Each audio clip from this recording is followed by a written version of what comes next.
livelihoods. John Dramani Mahama's Bole constituency has become a hotspot for illegal mining activities, with the Black Volta River bearing the brunt of the destruction. The once clean waters are now discolored.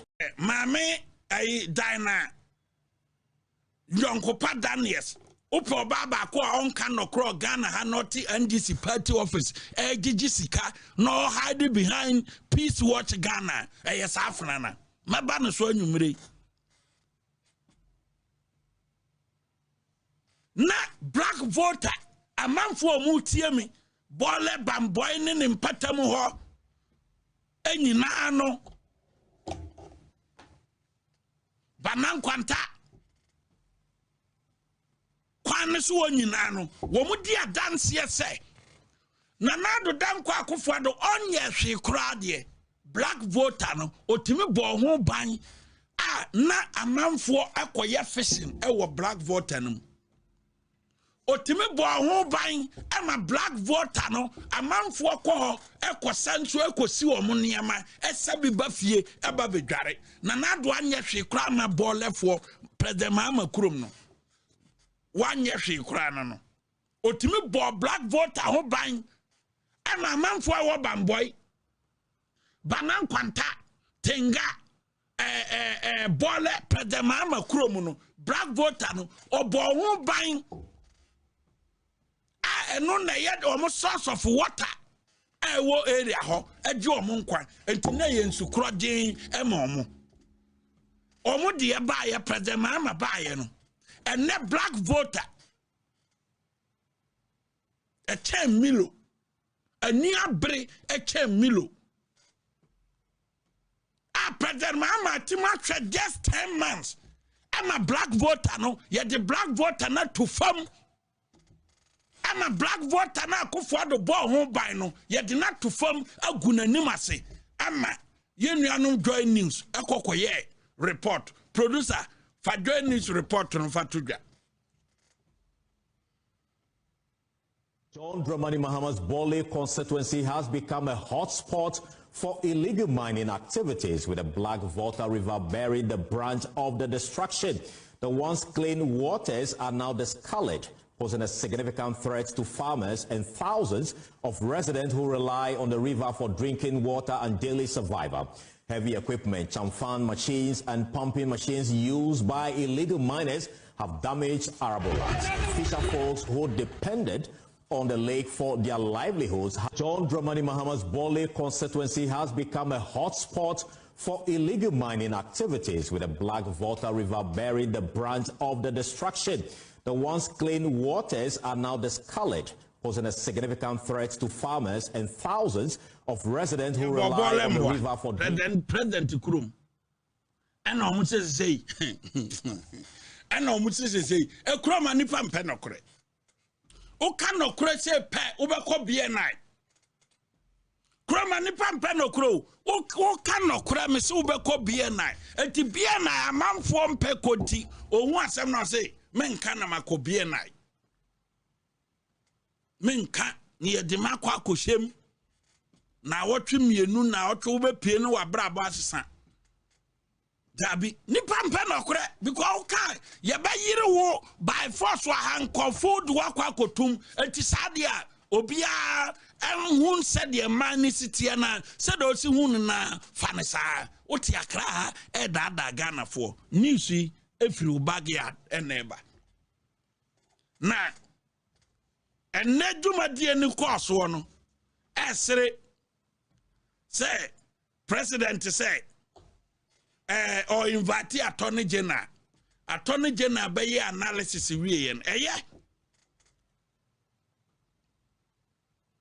oye analysis ni wie yen no wankasa ohwehwe kwakubu ahiache no Ghana attorney general wankasa ohwehwe kwakubu ahiache ne say kwakubu ahinim all the NDC Galamsey site wo Ghana ha NDC kwakubu ahi onim ni nyina na ono na timi kwa Galamsey site ekwohye omo nkonan one doctor friend saying Tony Obin oye chief executive officer Ghana Petroleum Hub Echo all the Galamsey side. Omutim say forest ya na NDC for no go because Galamsey na me catch say Ghana for say NDC lanchi youth in mining 2010 and no and dia say o mine no bebesin ne na mo a what one say o kondo NDC a ni ebe hu mai youth in mining NDC deba 2010 no enu na di ya wu na kidney Ghana yete ha no yeto man mu ha no na yade e ho odene eye kidney because ne yenu ne ayedi nyina wo Ghana ha eye papa 20 years ago now pemanya wunya kidney cases more than 5 wa na ye Ghana ha and so na ye misa say at say kidney cases no abu chow abu ai ye ya ho hwia enye yie what you say abu chow abu because 2010 na mo the youth in mining aba Munko ye Galamsey no mkoti mu eno na ya fight sa menans na eba besin na yentimi nyeden enkunwie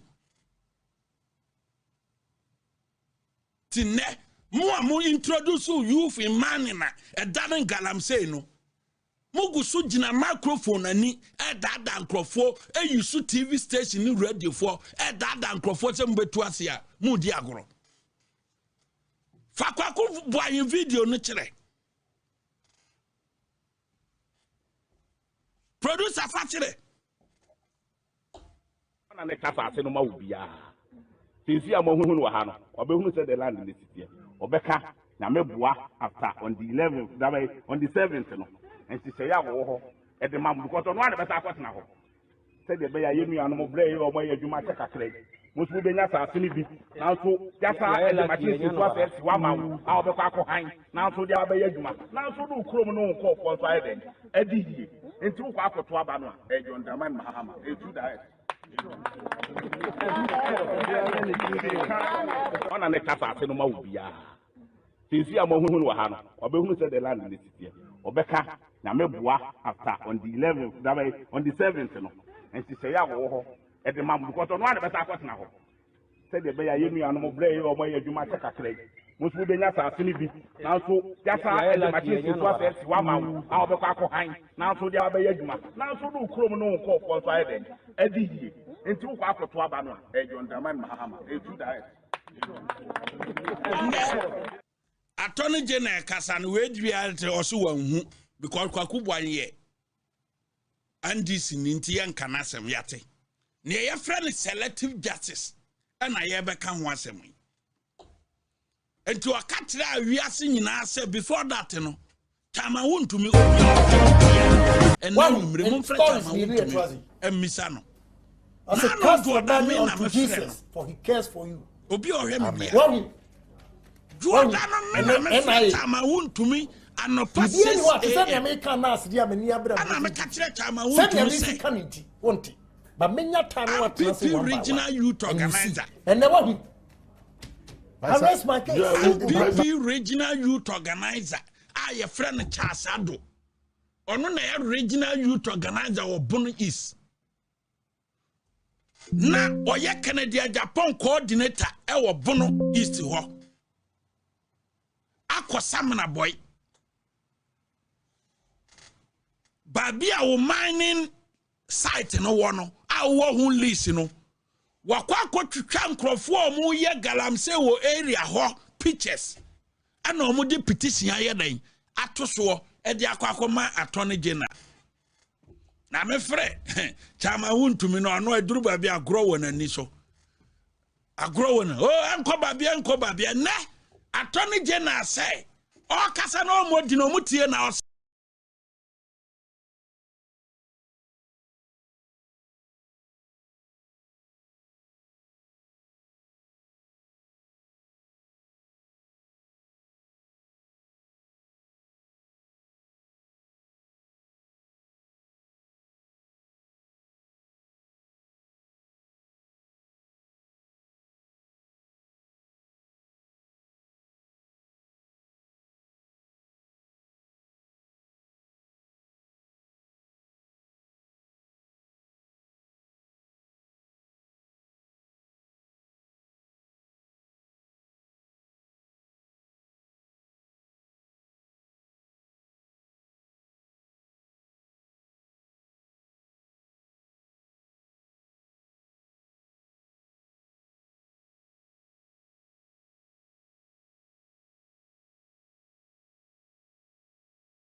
no didi agro o chama menu entisa ne o hana straight ya de ne koye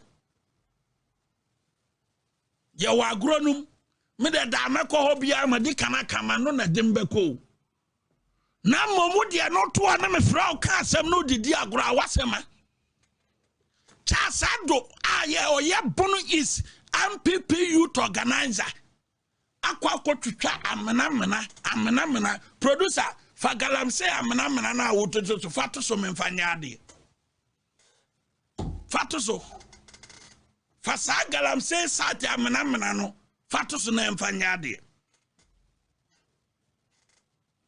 we bi e na okọ samna boy oduru ho no hu picture na no watwa e na o ma be printe area no mu twetwa ye nyina no enye chama wuntumi nimba bi edaw ana o ma ye ne document ana o ma documenti ana MPP regional youth organizer bunu is sa owo honorable Kennedy Japan afa enti kwambone bia so ombefa chama wuntumi be kwa fiase by the close of the year we ombe ye enti no anso ombe di tragu ne so enti sa mena we num nyina na chasa do no sana one asoma kire menenam Galamsey site omukwati asoma kire me wotakwa no na chasa do no ka ho bie enti chasa do no nim ba bia Galamsey amena bia ada no sa brante no onim sansa one asoma kire me enenam Galamsey site ejiji sika ana wakwa twitwa obi Galamsey awakwa ye amena ena o ma horo pictures no ena o di petition attach na o di kwa attorney general office a petition ni da ho enti chama wontumi court na ye de ne be ko Monday no amena wenum nyina ye evidence a chama wontumi nim ho hwe and so mbe yusuat adiatia no ab dinasem adinatom ombe yusu sa amena wenum nyina enye chama wontumi na ye no e ka document no ho a mo de court nipa or this documents we nyina call ya enye chama wuntumi site eye abranti aye friend chasa doa oni Kennedy Japan nam ena o makoye meeting say afi we nko na wieye ese so mo de chama wuntumi etum ene abronye nti chama wuntumi de babi o mbanya ne say yempe Galamsey site ni nyina ne yenkasa ne dia na ono na sense ase we nyina ne yemfa nko attorney general office on beche no enti evidence na attorney general abegina ne yenya evidence na afedi enkrofo ne police for e the evidence ba no evidence ni bi efiri chasado a odi Kennedy Japan achi no ma ye meeting say ese so mo gina Galamsey ne so e di chama wuntumi tum na me frɛ chama wuntumi me frɛ ne na osere wan say ne asema me ka kire o akwa mu ewo program nasi wokwa ye the same pictures we ebe kire wo court adakam ehwo na be hu say me so meto no me hu ohu me so kwana wo mo fa so wo mo so di omba ye ma ye di Abronye atum Kennedy Japan camp no say wo mba twitwa nkrofo dane o ma di kana ye baako anya attention enti na na o mo kotena asefem ana o mo di adane lankurisa we ya Abronye dia lankurisa we ya ne dia ntimu nkogi efie we adan ne nyina mo ya enya attention because dan bia wo lease dan bia wo property owner me tie men hide me property bia mfo bi dini nkokoto so dan nipa nafa me ma Abronye de me no se me nam de me nka se me ye politician ti me kwakoye agapade na me de obi dina to so menye bi danamawu enti any property bia no me se me say eye me dini na wo so sante me nsuro bia enti properties ni adan na me nso maka bom se mo se eye me dia o mo nyina so nche me no mache mumfa bi nko bia nai mumfa bi nko yoko mumfa bi nko attorney general office no mumfra me tentem Kennedy Japan camp no mumfra me tentem na chama wuntumi ka kireo e kwana boy no chase ado Kennedy Japan akra no edo afa so no na oduru koto na mo de sa amena we nyina enye chama wuntumi na aye no e kwana mo de Asante region ye dia Asante regional time and pese faso me dia ndia so mo dia dan ne car we ye ne dia property we ye ne dia enya attention tese fidie no be yi tama wontumi ne nyina so ye tro sa side ne nyina atwase adode koye no eye se ye ni tro no ye nchi tama wontumi ntum kwana Kennedy no mapana ne no na mushisha Sanyama way na attorney general say as a set time to appear before the attorney general office no mu ready charges no edichire no da ben na attorney general ebe ready charges chire obi aye court na ready charges chire obi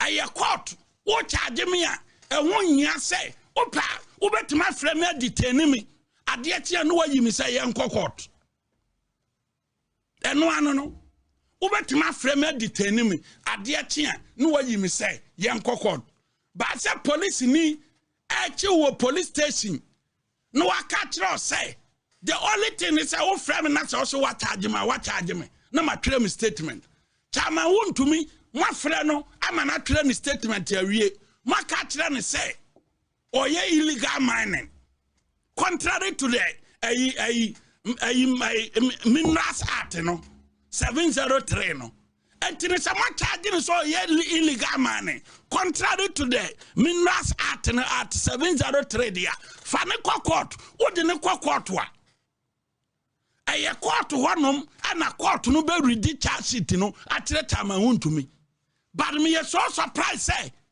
attorney general be assume the jurisdiction of the court no waka say ye fret time wontumi ni ya ready charges na atire no him fana saade ni bisi minim say criminal procedure no a lawyer for am hwe me say assistant there the only thing I minim I wo mara no mu say attorney general person charge me o file wo case ria you just call me say that's a yensia me court munsia ya court mo kodura mo de mo docket ama court clerk judge ti adwam normal read charges no e de atere accused person no.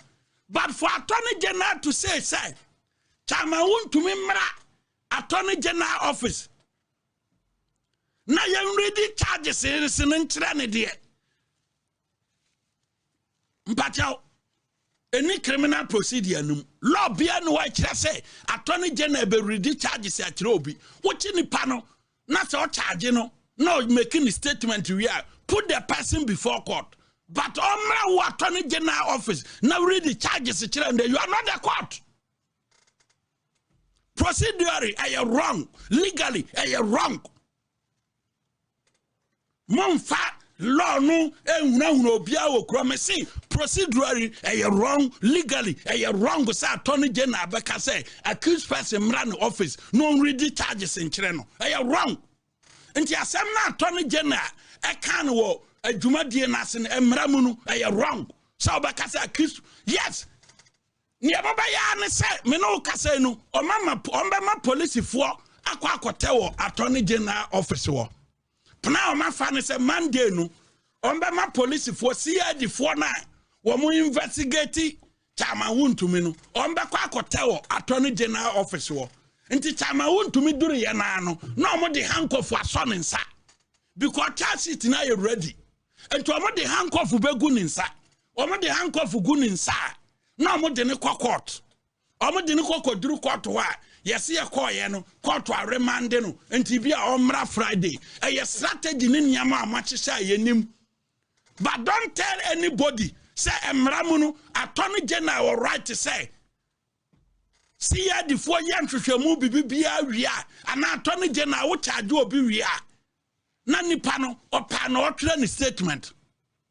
The person can be elected to remain silent. Obi anya ne who a constitutional right to remain silent. Nti owo frɛ no wo CID ana attorney general officer opa obetuma kasa on kasa who reduce charges ne kire na or enye proper way wo de ane say wo se maye bone nti ye nko court kwadu a wo de bomnie matwere mi statement me se men kasa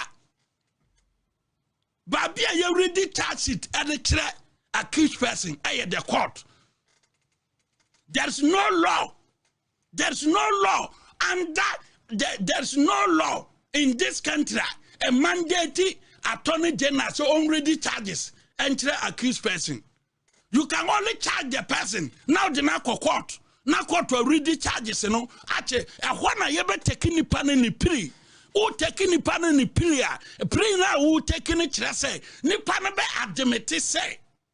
Kwa do a odi bono or di for and now only for. And you go read the charges, you know, actually won't to me no. Our attorney general office, you know. Are you expecting Chairman Woon to me to deny the charges or admit same before you and I? Our attorney general officer and nothing I can say procedurally or legally are you wrong in law. Timon follow no bia ukroma na munim buku ente no bia ukroma. Ye koya nim no na mami ya oye NDC nia or hiding behind NDC. Now, okay, can't say more chroma 2020 or hide behind the producer fan picture to so. Fast I'm many picture to so me we want to know co break yaba.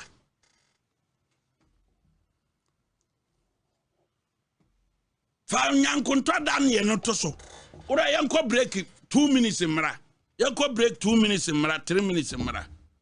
Ne ya matwazo. Producer yan co break 3 minutes.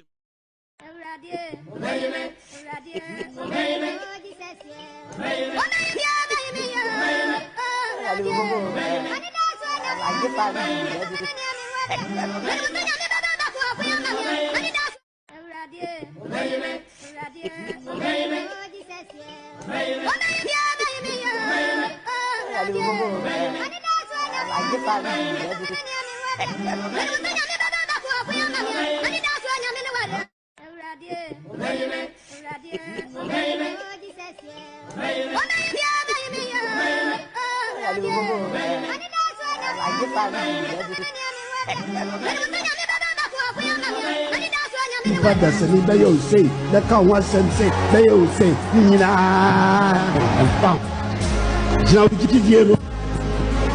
now would you Nam said you know Papa a bit shumaba and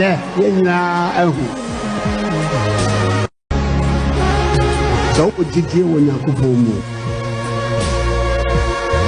now the whole full of swag. See, they all say, Padas, and they all say, the cow was and say, they all say, and found. Now, would you Nam said, you know, Papa, a bit shumaba, and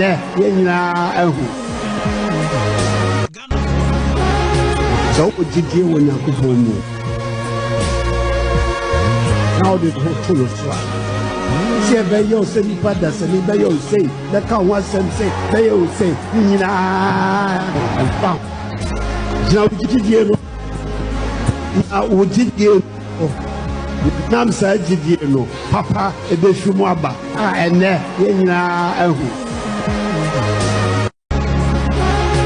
so would you deal when you go home now the whole full of swag. See, they all say, Padas, and they all say, the cow was and say, they all say, and found. Now,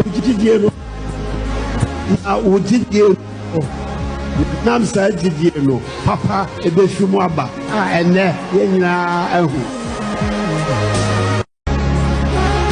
so would you deal when you go home now the whole full of swag. See, they all say, Padas, and they all say, the cow was and say, they all say, and found. Now, would you Nam said, you know, Papa, a bit shumaba, and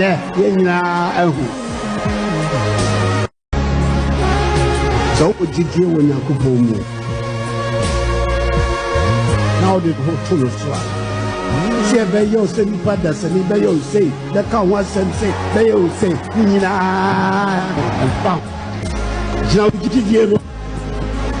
Now, would you Nam said, you know, Papa, a bit shumaba, and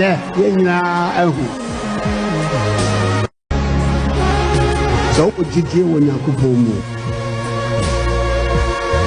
Now the whole so.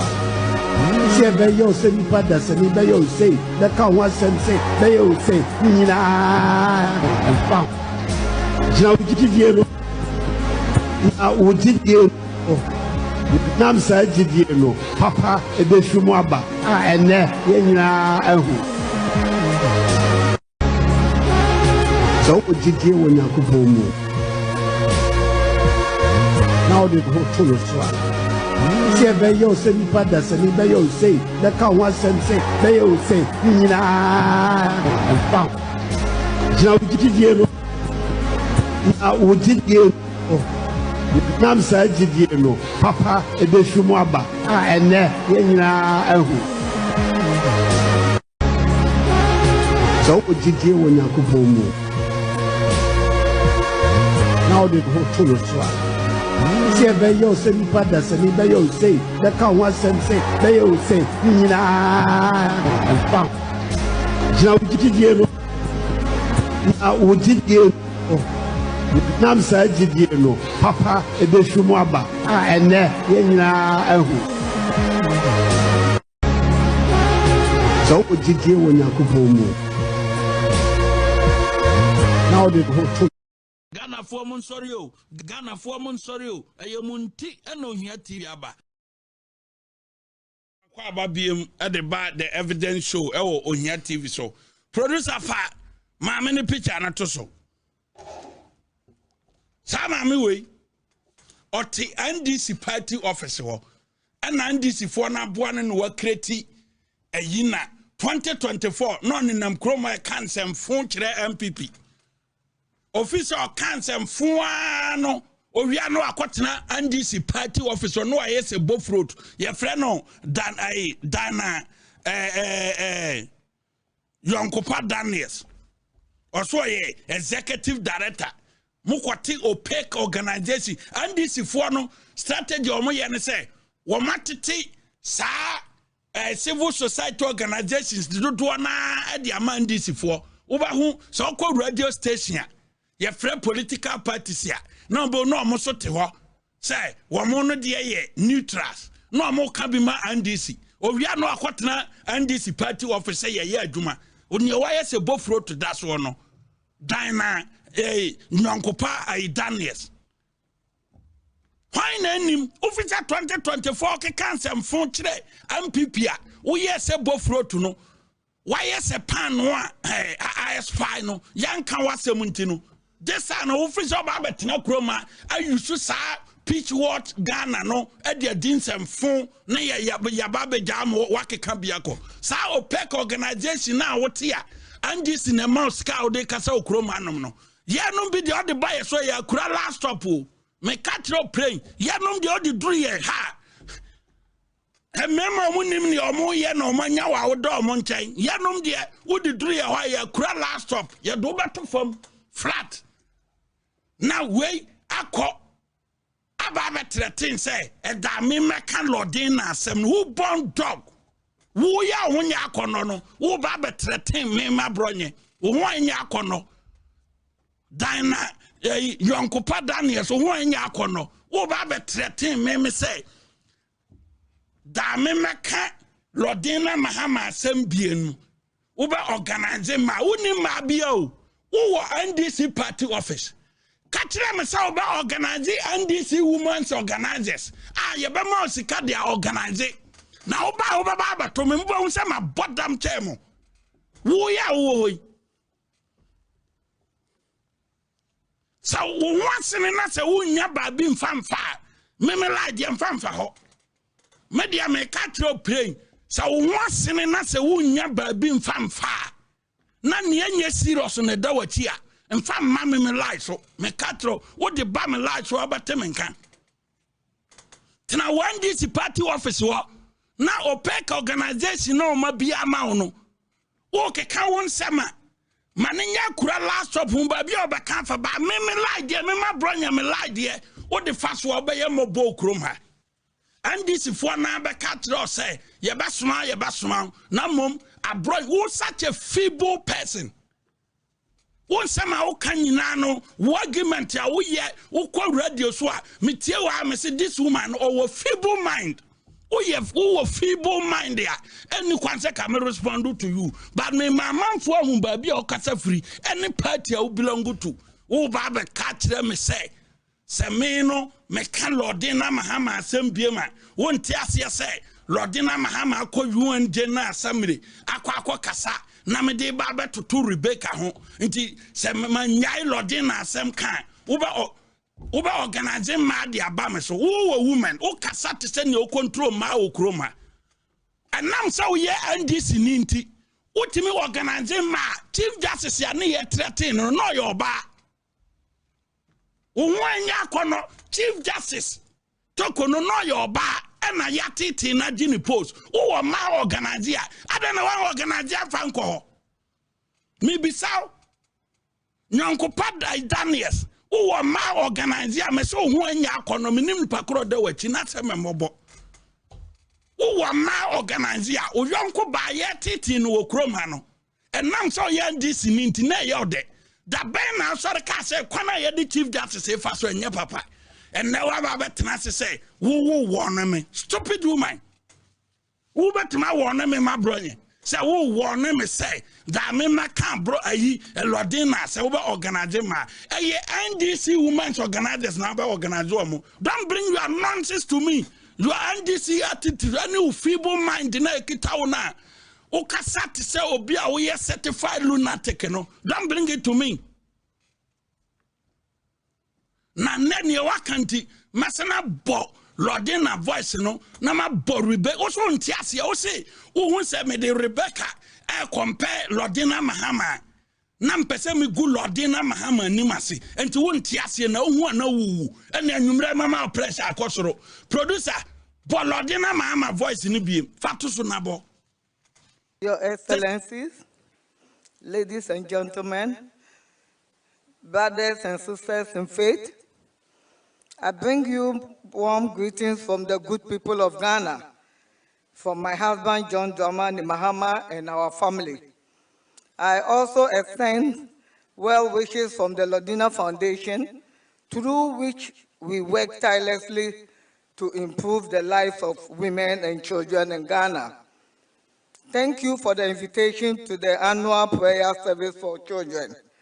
It is a powerful event hosted by the World Vision International and your partners. On behalf of the children from around the world, thank you for your unwavering commitment to the vulnerable. I am pleased with this year's theme, a moment of hope.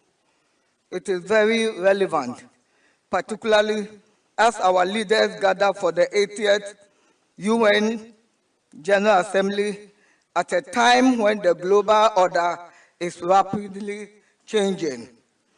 We gather here from different nations and cultures, but we are united by our shared faith.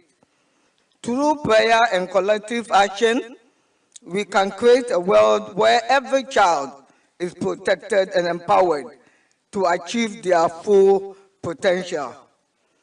To quote President John Dramani's words, the challenges facing our children today are immense, but they can be tackled through decisive leadership. Across the world, children are affected by conflict and humanitarian crisis. The UN estimates that hundreds of thousands of children are caught up in armed conflict. A significant number of children are in Africa, where they are robbed of their childhood, forced to fight and go through terrible experiences.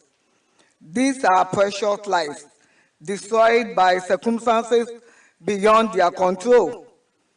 When nations fail to focus on policies that safeguard the home, strengthen communities, and nurture the youth, it is our children who suffer the most. When conflicts erupt, they are the ones who lose parents, siblings, homes, and dreams. Where see, but Rebecca so the account. Warm greetings from the President of Ghana, His Excellency President Akufo-Addo, and the people of Ghana. Ladies and gentlemen, Ghana hosted Professor Frank and my dear sister Senator Rasha Kelej in June this year, where we recognized and awarded MEG Foundation alumni winners. As I commented to my staff later, it was a day of celebration and joy at what my partnership with MEG Foundation has achieved in Ghana. This partnership has enabled Ghana to build healthcare capacity, transform patient care, break infertility stigma, and support girl education. I could not have asked for a more worthy partner. Thank you, MEG Foundation. MEG Foundation has allowed us to access new resources, knowledge, and networks. Since 2018, MEG Foundation has provided 189 scholarships for local Ghanaian doctors in diverse and critical disciplines. The scholarship has made a substantial contribution to enhancing. Some family, how many pictures to show? I'm addressing it properly. Now, some family picture not to show. No, be a wuni ayi dana yonkupa Daniels ni nya twema odi ye adwuma andisi na wo ba be ka kire me say me ma Abronye me ma ko school wo nyansa chen wo sa ma me we me ma ko school na me wo nyansa e chen wo ma ko school chen wo nyansa chen wo ba be ka kire me say me ni right say me ka say we ye color TV ni black and white. Wo me ma ko school chen wo dana nyonkopa dan ma ko school chen wo nyansa chen me ni made chen me ni bibia chen wo be hide behind opaque organization say Peace Watch Ghana. Now udi the NDC ti ba be ka kire me say me ni right say me ka say we color TV and now we black and white. Who born dog? Who ya wine? Because of say we NDC ninti. Na adentina Lordina ko kasa o UN na makofa Rebecca ne Samira voice na me se o mon compare na etrese mpese me gu Lordina nimase anu kwase be na wom okokasa kire o man Ghana ani wiase nyina enti ye me right to say me te hanom no me disseminate information say unima mistake no I am right to say me disseminate information mo bi atie enti asem na Lordina ko kan so office wo ya wo no wo problem wo han kwana wo Lordina nko solve wo no say da me bo Lordina voice bi ma metwetwe no wo ba organize ma kasa wo organize NDC ma na wo no NDC wo organizers na wo nya atwem no hypocrite a wo de ti Peace Watch Ghana ho wo ye NDC adwuma no adana wan kasa wo ba organize ma e dia support toko no adana wanka what two aboma wo de nam ho no why sebo fruit ene pan wa aspy wo de for assemble me se wunti sama me wunti Lordina ju nanka mayasa me mona na wo koka asate me se Lordina voice no me de ba ya jingle e wo fie ha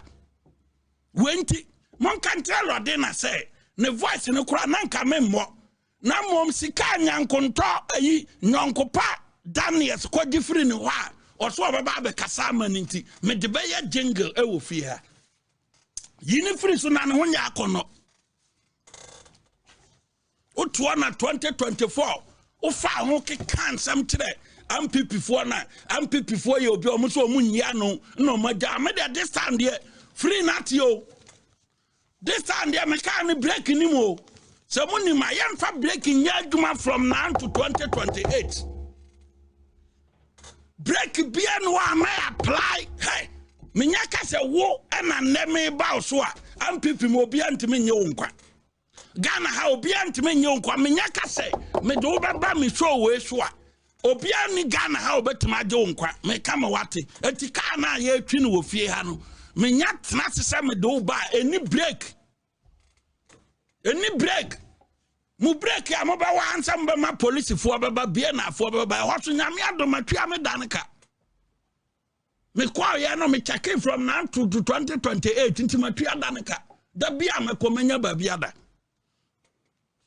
yankwa yanim ene dwumadie bi koso e wa Asante Achem North na ampi a yato aba ma utimi di constituency fo no ekoko gisika na onabo erikopoku atam 200,000 ato kam ase ampi Asante Achem North onabo erikopoku ba ho ne no oma ampi ni 200,000 enti because of 200,000 ampi ni hu yenti waton constituency ni nyina ni monyam waton okosia oko organize nipa be 1,000 mo mu be gina ho no o se nipa 28,000 mo to aba ni nyina ma ne say on kan kire onabo erikopoku say President Mahama dini dwumadi awia ono erikopoku no emedi president all because onabo erikopoku amani 200,000 na wo yeto aba ma wo say kogigi 200,000 na ton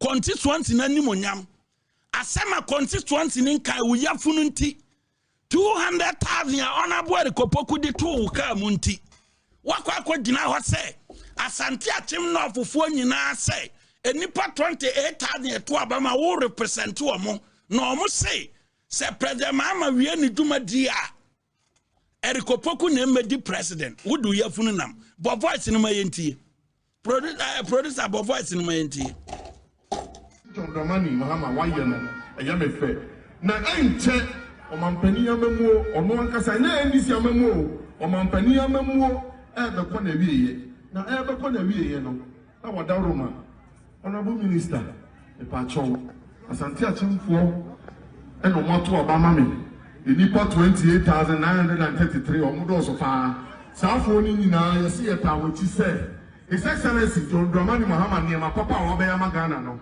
owie no okwa epacho Asante Achem no fufu na yesi so mantuni na beye Ghana mampeni efama ye sani ebeya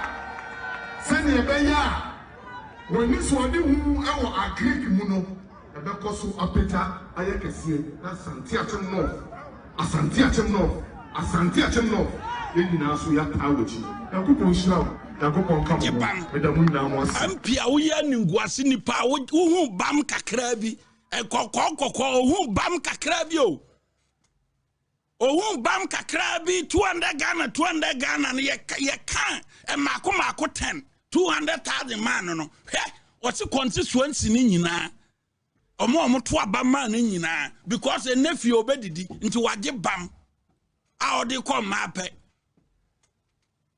enti ohun sika no Asante Achem North say President Mahama amamuo kona na muti atwi na okaye no okasa se NDC ni na nya independent candidate munti atwi ni yi o say enye NDC amamuo na mom President Mahama amamuo ne yetira ne sai President Mahama beko na mom NDC amamuo guso wo ho nti okasa se NDC ni because we hu 200,000 Ghana cedis ye de ato ne ka mu nti ne ya independent candidate o wa Asante Achem North ohun 200 Ghana cedis 200,000 Ghana cedis no o se orikopoku aye NDC presidential candidate na officer NDC timi win seat edin NDC atimi win seat wo Asante Achem North wa ukwa Abronye a wa no bra no na se ka di NDC dini ba Asante Achem North begina na se ka di NDC dini aba Asante Achem North begina as a NDC candidate na nka yenhwe ene wodi indi wo hide behind independent no twi kasa wo kan say enye NDC amamuo na mom President Mahama amamuo because kwade ontimi nkobi ene de sa agya no ya wie hu adwuma na mom President Mahama amamuo ba na wie ya ne o kan say nye NDC amamuo na eba na wie ye NDC amamuo de wo na President Mahama no mu gya no kwan enti enipa ono ayi no Say omedi NDC anim aye honorable Erikopoku, all because a Greek minister Koduriano also krati G 200,000 in a weekend to the charge home and to a nunti sika udeba come my per weekend sinti what on constituency asama asante atem no for phone kan na ampi na one more brow landing ejina hoeka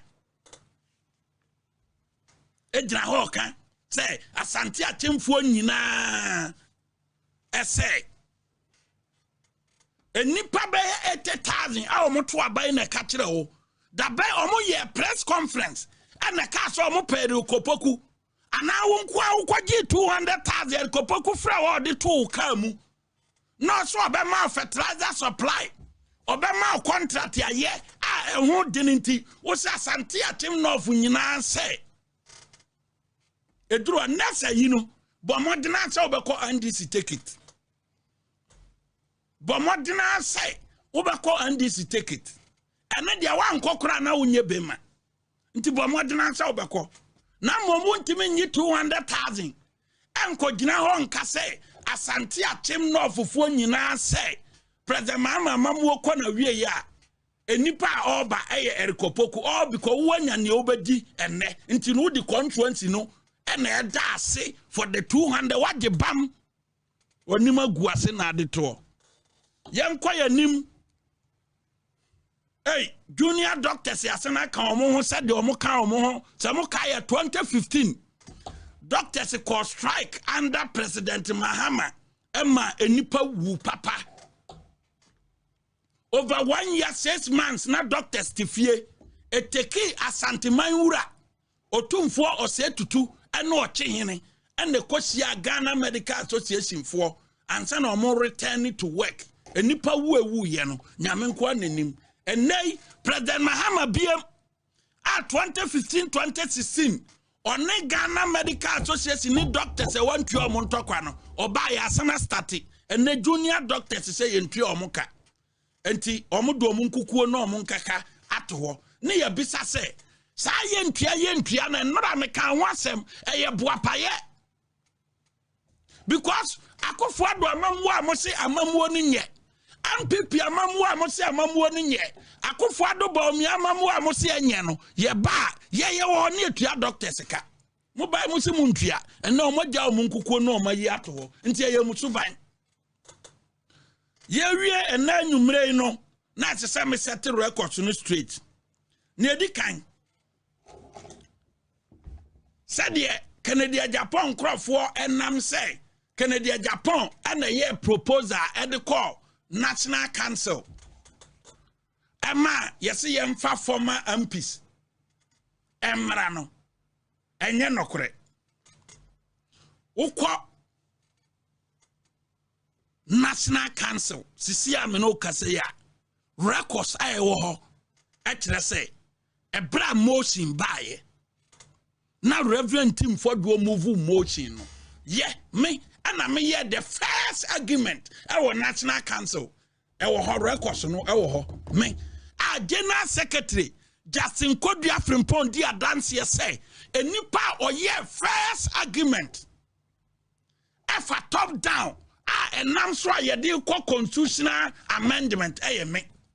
Nobody can take it. All the regional chairman and neck members in Nina Ebeka say me.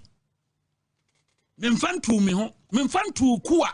Minfantu amanumba biya. Mi yi General Secretary Adamsi say. In team for do move motion. Our National Council. A nipa or ye Gina and national year argument.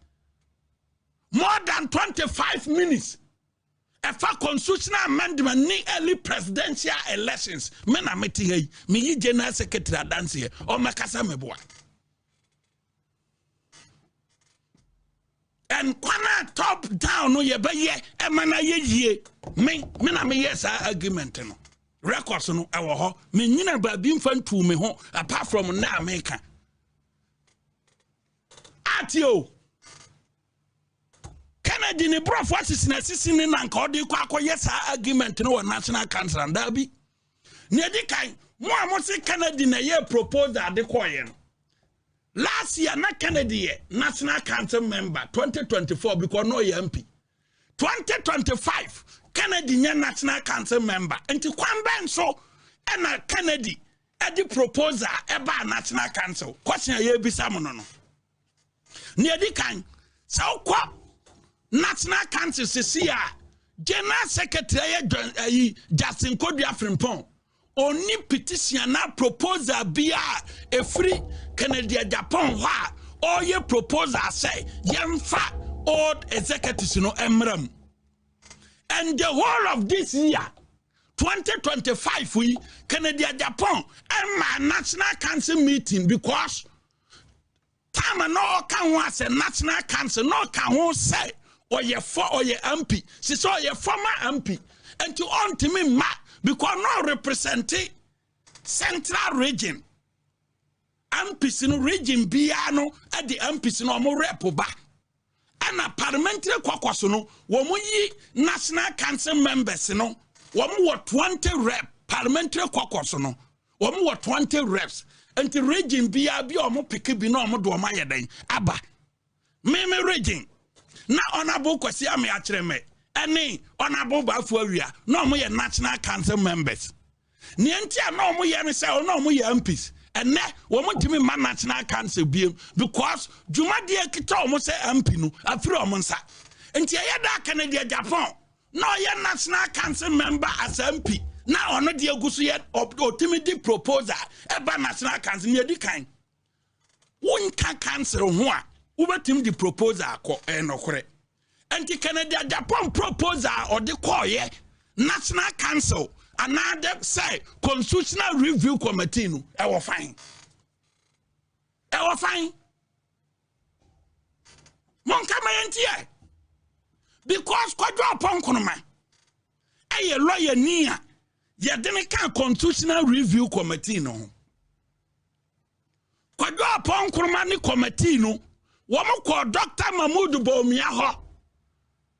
Woman call no what because per the constitution no former vice president a member of NEC and National Council and to woman call no ho eko bisano na dwene afa all the executives no ho and no kire na dwene say ekuo na anwo no all the executives no kokotena fia if omo fee say ye yi omo afirim nti yemfa omo mbeka ho ebra yeah, quite ye debate or National Council no. Dr. Mahmoud Bawumia will record sumu so Sanika say.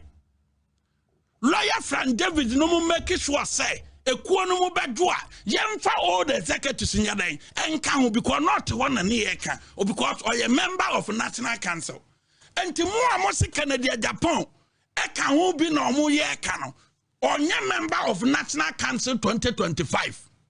And Canada Japan for proposal na petition bianco man Constitutional Review Committee na Frank David Dano say yemfa all the executives yes honorable Canada Japan when I was yes we honesty person I made them won say open the most dishonest person in MPP eyewo proposal I try the command Frank David Committee say yemfa all the executives in ho no Mr. What they want channel the release ya back. Canada Japan. Aye Frank David Committee. Aye say. And Crawford outside the National Executive Committee and the National Council no. Because me say there and when you answer proposal and metre. And one time sorry ya name read it near ye passe the constitution in Faso. Dr. Ladi Mahmoud Bawumia and now so can or ye member nti and when you answer metre. Or to fear one hour na dwene no matre na mumu outside no ye katre almost say who proposal bia fakoma Frank David Committee no and now numere Canada Japan proposal wo twa ye date wo so a wo de koma Frank David Committee I kire say wo na wo tira adwene say yemfa all the executives in Marano ya basra say mo de enchena mu ye release Monfa sa proposal and metudwa echinanopa. So man to me because Frank David Committee say obi a proposal biano and for proposal mra. Sa wonya national council member for proposal bra because ya members in there omo ma ye kwan ma ye oral presentation enti in the house no Dr. Mahmoud Bawumia ye oral presentation a records no wo ho wo mo san ko ne fie e ma ne san repeat the same thing enti wo a wonni fie honom no yes twere bra enti Canada Japan wo dia wo twere ye date and everything e de koma Frank David committee no magana fo hu man pipi fo hu we na wo mo di ntro na nam be expose wo mo a wo mo say Abronye say ye campaign mo campaign ni dia aton so because me mamu nitro and nay top down na won crofo tena WhatsApp platform so won crofo etena WhatsApp platform so say mo be kum nipa ane ka de besi ane ka mo be say MPP ya mo ntiase me enko ye presidential no first who Canada Japan ankasa wo kan sa manfo omo mpese omo ye presidential no first no epese kuo no nse na ntiase wo be kum nipa wo ho enei watwa wo ho because of say one man kum nipa nti watwa wo ho e ba be ka say wo mom ana wo ma ye the old executive na den officer party no mo ye nkra won sama won crofo wo supporters etwe wo WhatsApp platform so all the constituency platform no e ya dance here da ho edi wati enti ne wo keka no enam se wonim ne wo yenti ana wo sia delegacy a wotimi di trogu constituency executives so wonim ne wo yenti enti ya basra proposal na wo de come from David committee sa asem no wo so na ye man ye di old MPs ne executive beka ma ye hu proposal no because wonya member of national council because wonya MP wa lose seat enti away one can national council, one national council, your own constitutional, until the whole of this year won't mean see what. Because Brian Tampa or national council because or your MP or a member of national council. I do too. I am member of national council because or a member. Canada Japan won't come who be. Until the banner the proposal and in Guasia Kwaba. You're real. Enti sadia mo ka se mo be kum nipa top down anye yie no aka mo ntro sadia mo ka se polling station fo ye wo hoi ene ma MPP lusu ye enti yankwa ye fresh election na ye mpama mo na sa polling station fo we num enti me nya aduma 2028 no ena wonam sa polling station fo no so say wo mo meto aba maw aye wo Canada Japan wo no supporters ena se mo ntiase ama ye nyusu sa polling station executives we ni yankwa ye polling station elections foforo ama woman crofo twa petition akoma Justin Kodua say monti ase ama omo mfa sa Abonwe na current polling station executives no omontime mwa MPP 2028 eye wo Canada Japan ana ma wo supporters twa petition e de ba national council ana ye to petition ne to kono ye and na anya yie no wonam e ka kire polling station fo no say wona aye papa but wo watima ka se polling station fo no anya papa na polling station fo we num de on be da koye adwuma 2028 anya omo na ma ye lusu ye yenkoto aba ni yensisa graduate yensisa kratefo wo ma omo nim nwoma wo ma omo ko school papa bi ni yenfa omo koye polling station. That is what you said. And na anye yenu wonam na wo no wo sesa wa no ne wo kan na no ne be kayo ebiem epo amabo se eda no duru ho adanse atokwa mo be ye basabasa ho no polling stations binum wo ho a mo ba tutuo basabasa mo ba tutuo bantoma mo ba tutuo wa asokwa ade ase niema babia mu fi se yi bia no mo ba tutuo wa danse asokwa na mo de ase keti hamon no mo gu na nimase epo amabo nyina no ye ba yire sa nkrofo no de o ma hye botom na Kennedy wo be su ni so Mahama sa nkrofo na waboa o ma no so mu de be ye ntutrasem wa Asante region no e hye botom na ye betikire o mo so hye botom ma wa obegi yadi ye mfa se da matire da mpon se wa kan ye ho enei omo ye ho ban no ntere ne nsa kese no wo so On fire and call weekends in no more buying or self one and she say biarano and you're back to sender. Yasisha Lora Contia, Yasisha Ninguasia, my Arefo, and ye Chidifua, Onyanko Ponon Sakasiano and Chum, no more buying, not a Dwada, on sign and fire medru or Asungiemu. Yadamunina Sisama Demre Arre, Damasi.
Yeah.